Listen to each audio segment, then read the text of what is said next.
Bueno, vamos a hablar entonces de un primer elemento que está dentro de la sección de generación de nuestro circuito hidráulico general, son las bombas de desplazamiento positivo. Estas son máquinas hidráulicas que transfieren energía al fluido por el principio de cambio de volumen. Por eso se denominan bombas de desplazamiento positivo. Esto en contraste o para hacer, digamos, una diferencia con las turbomáquinas o las bombas centrífugas que, digamos, son las que trabajan la parte o se trabaja en la parte de máquinas hidráulicas, que son bombas que transmiten energía al fluido, pero por cambio en el momento lineal. Estas máquinas son dispositivos de alta densidad de potencia, o sea, la cantidad de potencia que produce por unidad de peso de la máquina, pues es bastante alta. Una bomba de desplazamiento positivo, así como su prima, que es la bomba centrífuga, tiene una curva característica. En el caso de las bombas centrífugas, pues recordemos, bueno, aquí normalmente vamos a trabajar un espacio de trabajo en donde tenemos el caudal como función de la presión. Entonces la bomba centrífuga tenía una curva característica que daba como una tendencia parabólica, ¿no? Normalmente se modela como una parábola. Pero las bombas de desplazamiento positivo en teoría deben tener a un caudal fijo una presión constante, como la estamos viendo acá. Bueno, en teoría, porque en la práctica, cuando analicemos bombas prácticas, pues vamos a ver una ligera caída de la presión una caída del caudal en la medida en que la presión aumenta. Bueno, diversos tipos de bombas de desplazamiento positivo. Unas son las bombas de engranajes. ¿Dónde está, por decirlo así, involucrado el principio del desplazamiento positivo, es decir, del cambio de volumen? Bueno, en el caso de los engranajes, al estar ellos, digamos, en movimiento y al haber un acople, un engranamiento, entonces aquí hay, al irse desacoplando los dientes acá, se va generando un espacio, un volumen que va ocupando el fluido. Ese fluido, entonces, el fluido a la entrada de la bomba, la succión de la bomba, va a ser obligado a ocupar ese espacio. O sea, hay un volumen que el fluido es obligado a llenarlo. Ese fluido entonces es transportado y se lleva acá a la sección de descarga de la bomba donde el volumen se reduce.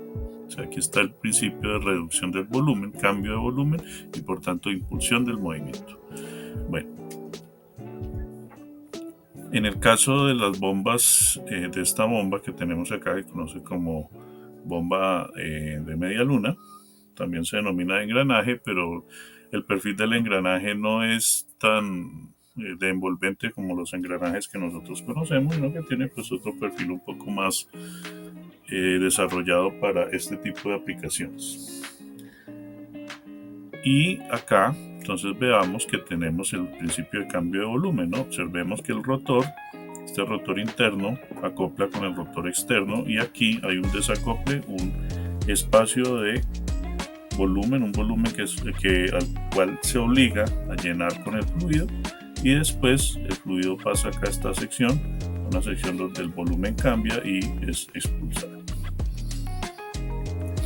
Acá tenemos otro tipo de bombas, no muy de la parte hidráulica, las bombas de lóbulos, bueno, no muy de la parte hidráulica la que estoy mostrando, el clip que estoy mostrando, porque aquí lo están utilizando para lo que es el bombeo de aguas negras, pero también son utilizadas en la parte hidráulica, son las bombas de lóbulos. Acá observemos el cambio de volumen cuando los lóbulos giran, hay un espacio que se abre, que se genera. Se obliga al fluido a llenar ese espacio y luego después el fluido es obligado a dejarlo en la sección de descarga. Las bombas de paletas, que a veces se conocen como las bombas de vanes, bueno, se pronuncia en inglés como vanes, aquí trabajan o son muy utilizadas sobre todo para los circuitos que manejan una alta presión. Acá acá con el puntero, tenemos una sección de entrada. Observemos que el rotor con unas paletas, ¿sí? El rotor gira excéntricamente con la carcasa de la bomba o con respecto a la carcasa de la bomba. Entonces veamos que hay un cambio de volumen acá en esta sección anular. Ese cambio de volumen o ese volumen, vuelvo repito, en la medida en que el rotor va girando se abre un espacio que es obligado a llenarse con el fluido, y luego en su rotación acá hay una reducción del volumen y entonces obligamos al fluido a salir de él.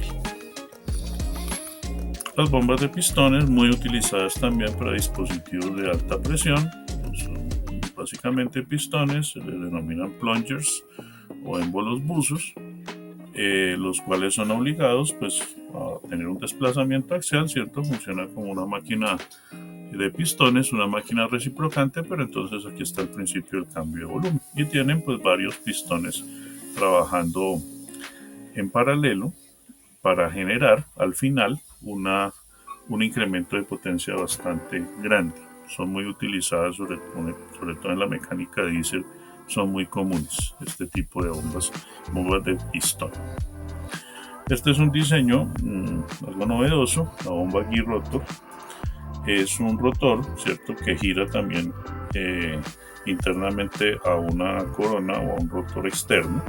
Pero entonces veamos acá en el movimiento, está desarrollado ahí todo un trabajo de generación de superficies para lograr ese cambio de volumen como principio, digamos,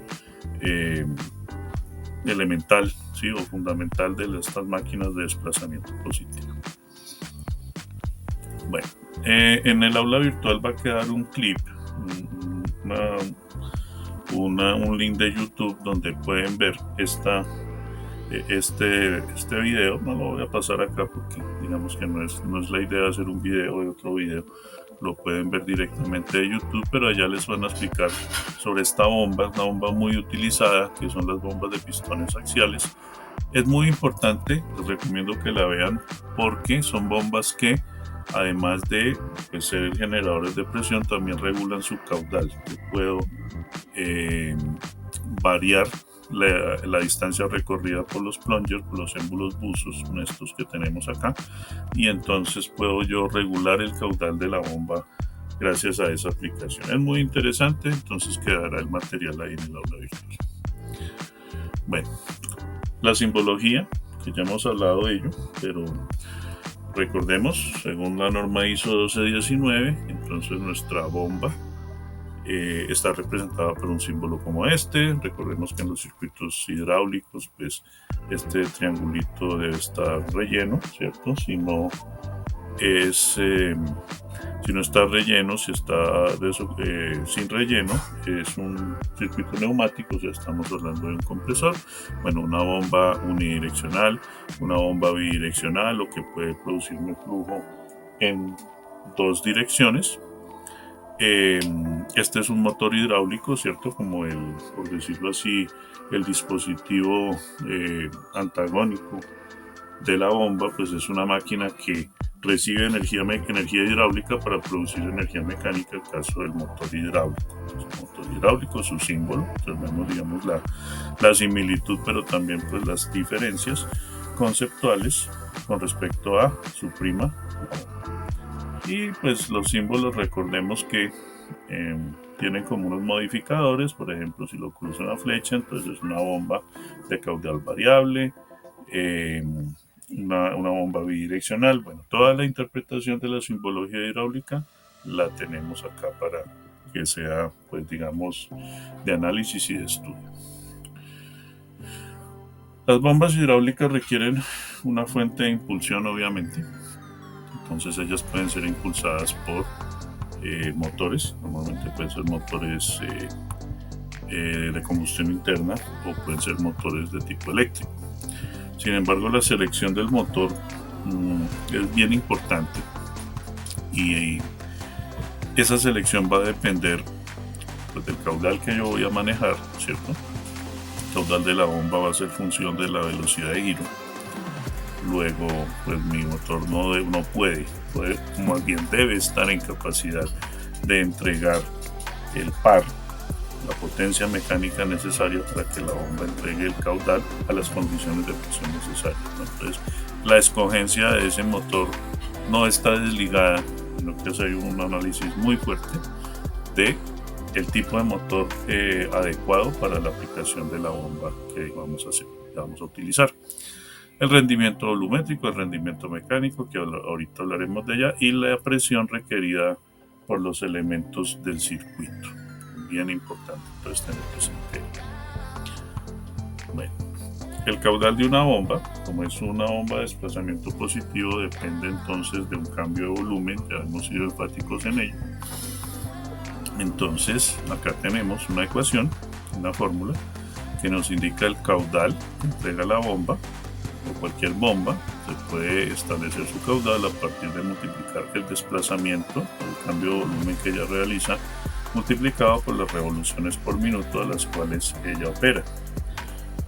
De nuevo, algo que trabajamos en el primer corte, pues el tema de las ecuaciones ajustadas dimensionalmente. Entonces acá tenemos una ecuación, por ejemplo, que me entrega el caudal de la bomba en litros por minuto a partir de un desplazamiento de la bomba en centímetros por cada revolución y el valor de RPM al cual gira. Entonces acá pues hacemos los ajustes de unidades y tenemos entonces una expresión para el caudal que entrega la bomba, que es igual al desplazamiento por las RPM dividido entre 1000. Con el desplazamiento nos entrega el desplazamiento en litros por minuto. Como decíamos anteriormente, la bomba va a tener una diferencia en términos del caudal que entrega contra pues, el caudal entregado realmente. Eso lo vamos a evaluar con la eficiencia volumétrica. La eficiencia volumétrica entonces sería una relación entre el caudal realmente entregado sobre el caudal teórico que se espera que entrega la bomba, ¿sí? Por los cálculos con la ecuación que vimos anteriormente. Sin embargo, en algunos casos, algunos autores prefieren expresar esta eficiencia volumétrica en términos de un caudal perdido. Ese caudal perdido pues es una diferencia entre el caudal teórico menos el caudal real. Pero digamos esta fórmula sigue siendo aplicable simple y sencillamente pues el caudal teórico, ¿cuál sería? Pues sería el caudal perdido más, al despejar acá, el caudal real, y esto lo reemplazo en la ecuación anterior y tengo entonces una expresión para la eficiencia volumétrica, que sería el caudal real sobre el caudal real más el caudal perdido. Vamos a tener también un rendimiento mecánico. Ese rendimiento mecánico pues lo vamos a entender en términos de la presión real entregada por la bomba sobre la presión teórica que se espera que la bomba debiera entregar. Pero puede haber una pérdida de presión, ¿cierto? Esa presión perdida sería la presión teórica menos la presión real, así que yo puedo reemplazar acá la presión teórica, ¿sí? Despejándola de acá, y tengo una expresión para la eficiencia mecánica o el rendimiento mecánico como la presión real sobre la presión real más la presión perdida.